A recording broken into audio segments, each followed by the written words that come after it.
On July 31st, Michiganian James McLuhan is awarded the Medal of Honor. A moment in time an old coach from South Haven says has changed his life dramatically. It's been a whirlwind, but it's also been fun, and it's been something that is kind of hard. It's so surreal. Surreal because days are much different now for this Vietnam War hero. To tens of thousands who have been connected to McLuhan over the past 40 years, he's coach, leading 133 teams in football, wrestling, and baseball. A mentor who helped people win, not the man who has seen real war, real sacrifice, real loss. Just to be standing here being interviewed by you is a real blessing within itself, because I should have been killed or captured about 5 times in the times that I went out to retrieve my fellow soldiers and bring them back into safety. Now, since being awarded the highest medal in America, his calendar is packed with speaking engagements, interviews, and honors. He answered the call of duty and served faithfully with honor, which he says is a major responsibility. I'm representing something bigger than myself, and even bigger than our company. I'm representing the highest medal in the nation, and to do that, you have to give it honor. And of course, I'm just the caretaker of this medal for the 89 men that went into that battle with me. And about that time, the 48 hours McLuhan says he's being honored for, a time that'll last with him forever. Heroically saving 10 lives after being ambushed by a larger North Vietnamese force, but also watching 13 others, many of those victims, die in his arms. He charged into kill zones to save the wounded, getting hit with shrapnel on 2 separate occasions, but nothing stopped his determination, risking his life at least 9 times to save wounded or stranded comrades. It's a time he rarely has discussed since it happened, saying guys he's coached with for years were surprised, telling him they had no idea of his past and the pain he's now being asked to talk about after keeping it hidden for so long. It is bringing out a lot of ghosts for myself and those men that fought in that battle. One of my statements is, I can't believe I'm getting an award for the 2 worst days of my life. He says there is something he's trying to change while the spotlight is shining, and that's how we all think of Vietnam War soldiers. He says he and his fellow draftees had fathers who also fought for our country in World War II, but they were welcomed back with honor, not humiliation, which still hits him hard when talking about the hurt he wishes will fade away for many he fought with. That would be the greatest thing to happen with this medal around my neck, if I can be their spokesperson and change their image to what it should be, and that is a very brave, courageous person who thought about everyone else's freedom, even the Vietnamese people. A message McLuhan hopes to continue to spread while, as he puts it, he's on this whirlwind of a ride and using what he was honored with to try and make a difference. The Medal of Honor isn't your ordinary medal. It takes more than coming in first place to earn an honor like this one. The Medal of Honor was created during the Civil War. The first recipients were a group of soldiers from Ohio who were referred to as Andrews Raiders. Don Calizzi wrote the inscription for the Medal of Honor Memorial in East Lansing. It's outside of the Hanna Community Center. The East Lansing Rotary Club dedicated these stones on a rainy November day in 2013.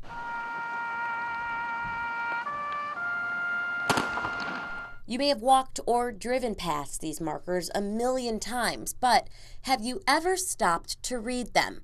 Here you'll find the story of 2nd Lieutenant Sherrod Skinner. Credit for the Medal of Honor goes to the area where he entered the service. He entered the service in East Lansing.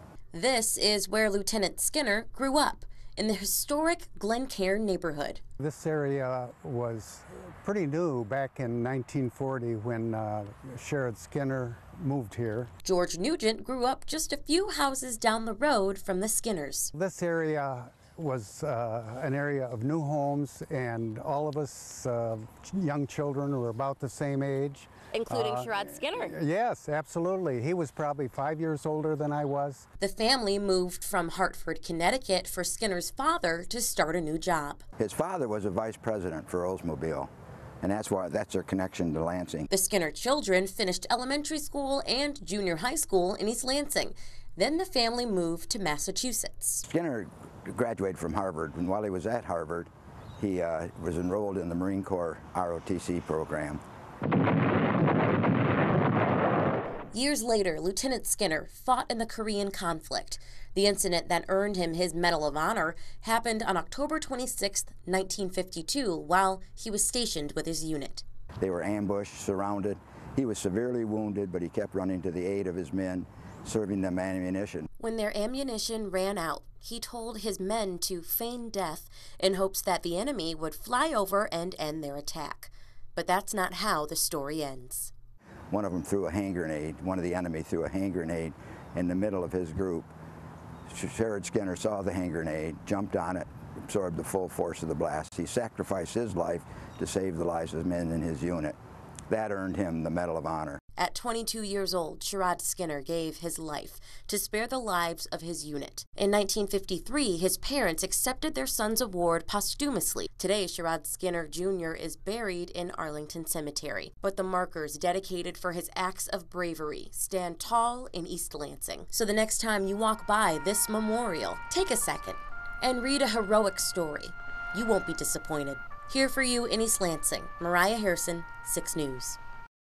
It was 1951 when Charles Kettle's life changed forever. He was a 21-year-old college dropout, working 2 jobs just to get by when he was drafted to serve in the Korean War. I thought it was great. I knew where I was going to get 3 squares a day. They took care of my laundry. Military life proved to be a perfect fit from the start. Kettles went through basic training, an officer candidate school, and then on to flight school as well. By the time he was a commissioned pilot, the Korean War was over. And in 1956, Kettles left the military and came home to Michigan, where he opened a car dealership in DeWitt.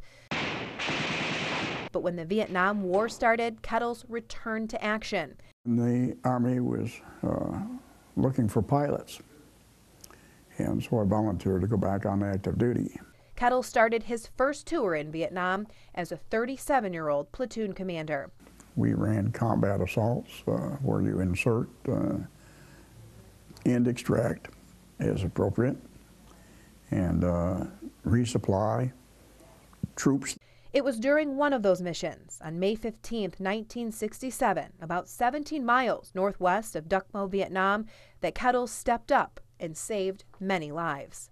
That mission, that day, we inserted some 160 troops. Not too long after they arrived, they were ambushed.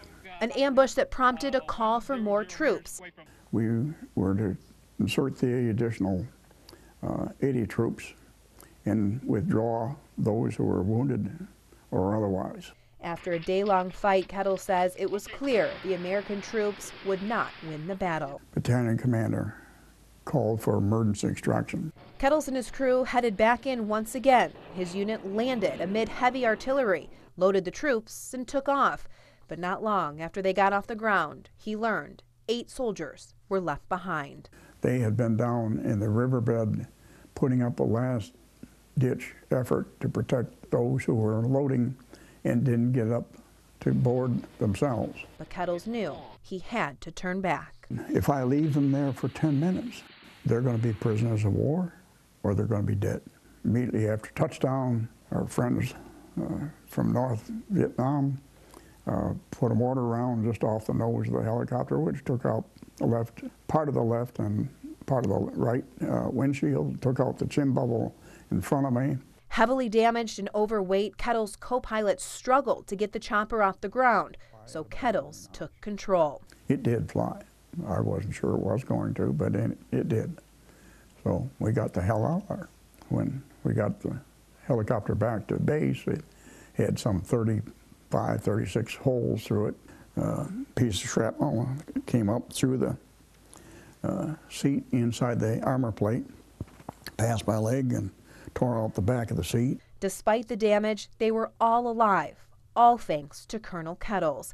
He was originally awarded the Distinguished Service Cross for the mission. Upon himself and the United States Army. 49 years later, that was upgraded. when President Obama awarded Lieutenant Colonel Charles Kettle the Medal of Honor. Most of all, I think it means a great deal to the 74 helicopter crew members who were involved in that mission that day at one point or another. It's recognition to them, and it belongs to them as well.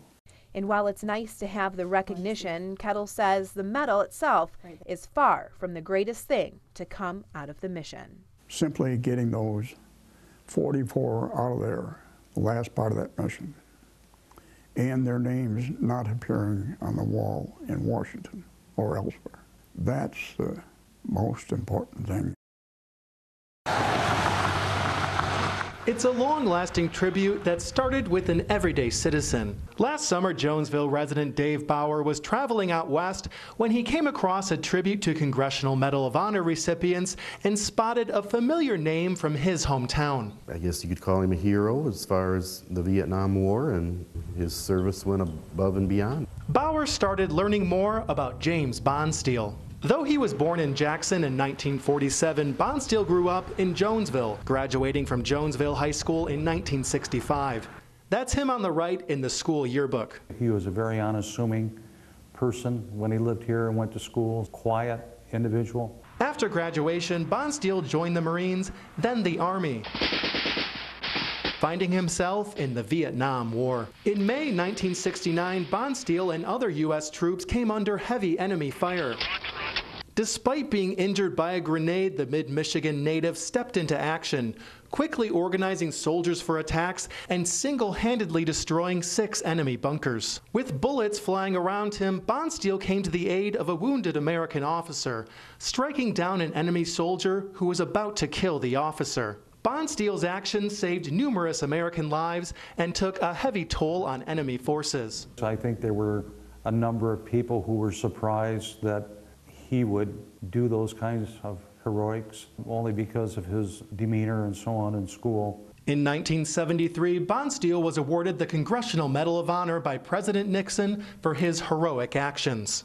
He survived a brutal war only to lose his life in a tragic accident. In 1987, Steele died in Alaska when his car was crushed by logs that fell off a truck. After looking into his story, Bauer realized more needed to be done in Jonesville to honor Steele. Not every town has a Medal of Honor winner, and we needed to recognize that. He approached Bob Snow, the post commander of the local American Legion. Snow says he was moved by Bauer's interest. I came back to our post and the members of our post and told them of our conversation. The American Legion started talking with the state about how they could rename the stretch of US 12 that goes through Jonesville after Steele. In May of this year, that dream was made a reality as Governor Rick Snyder renamed US 12 in Jonesville after James Steele. We were terribly pleased. It's only proper that his name should be memorialized here forever. Steele's brave efforts are now in the minds of drivers as they go in and out of Jonesville thanks to these signs, which were just put up in October. But tributes to the local hero don't end here.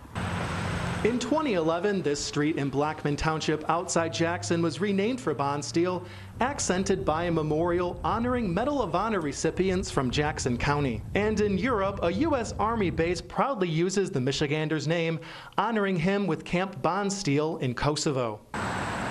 Bauer is very happy that his ice cream shop in Jonesville is now located on James Steele Memorial Highway. He hopes this will inspire others to think of how they can honor veterans in their communities. The freedoms that we enjoy today are because of them. Here for you in Jonesville, Aaron Dimmick, 6 News. Time has stood still in this small mid-Michigan town. It hasn't changed much since Walter Mundell, a quiet but humble Civil War soldier, walked these streets. He was a farmer, so he was a man that did a lot of, he was a laborer. He worked on the railroads. Ripped in half by war between Union states and Confederate states. Brother against brother. 4 long years, 1861 to 1865, America found itself engulfed in civil war. Walter Mundell, with his family's blessing, left his normal everyday life in Fowler and did his part to save the Union.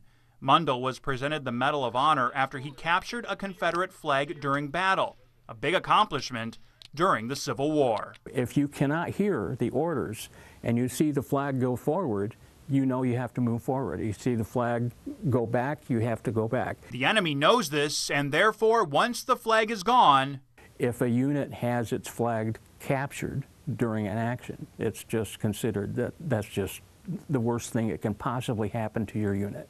I joined great-great-grandson to Walter Mundell, David Downing, at the Michigan State Historical Museum, where those actual flags are preserved in a controlled environment.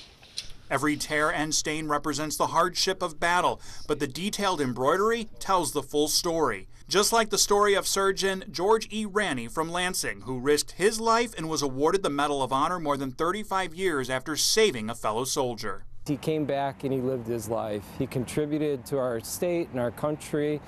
I think tried to put the memories of the war behind him, but even with that, it was always a part of who he was. Matt Van Acker is the director of the State Capitol Tour Guide Service. He talks about Ranney and what this pillar of the community meant to the people of Lansing after the war. Whether it's baseball or skateboarding, residents of Lansing can enjoy this park, which bears the Medal of Honor recipient's name. The George E. Ranney Park sits just east of the Frandor Shopping Center. Many who use this park love it, much like the Lansing community admired Dr. Ranney. They had great respect for him, both for his war service, but the post-war service that he, gave to the community of Lansing as a physician. George E. Ranney is interred at Mount Hope Cemetery. Another successful Mid-Michigan Medal of Honor's name is visible all over Jackson. General William Withington. Students at Jackson High School play at Withington Stadium, and a monument honoring the men he fought with watches over the city. The Ellis Sharp Museum has a whole room dedicated to the general. Withington was admired by his hometown. I would have to guess that it would have been immeasurable because of all of the people who knew him, worked for him, lived around him, participated, fought with him. I think that would all, you just couldn't come up with a number. Jackson resident Bill Lowe has dedicated his adult life researching General Withington. After gaining much success in a farming company and a keen eye in choosing soldiers, Withington quickly became a general. Some of his men were being captured by the Confederate troops. Instead of running, he stayed with them and became a prisoner of war during the First Battle of Bull Run. The act earned him the Medal of Honor. Not to the extent that he'd go around bragging about it. He wasn't any better than any other person in Jackson. Withington went on to represent the people of Jackson in Michigan politics as a state representative and a state senator. He is interred at Mount Evergreen Cemetery in Jackson. Lowe says General Withington's Medal of Honor is preserved in a museum in Detroit. Dr. Ranney's we couldn't track down. But for Walter Mundell's Medal of Honor, with white gloves ever so delicately, Downing emotionally holds it for future family generations. So what happens, what now? I mean, what now with, you're getting older? Where does it go from here? Where does it go to always? I have a 2-year-old grandson. Perfect. Beautiful. So that's exactly where it's going. A humble mid-Michigan family man who played his part in American history. The medal over the years has lost its shine, but its valor shines bright for all 3 of these mid-Michigan men that are bound together in one elite club for all eternity.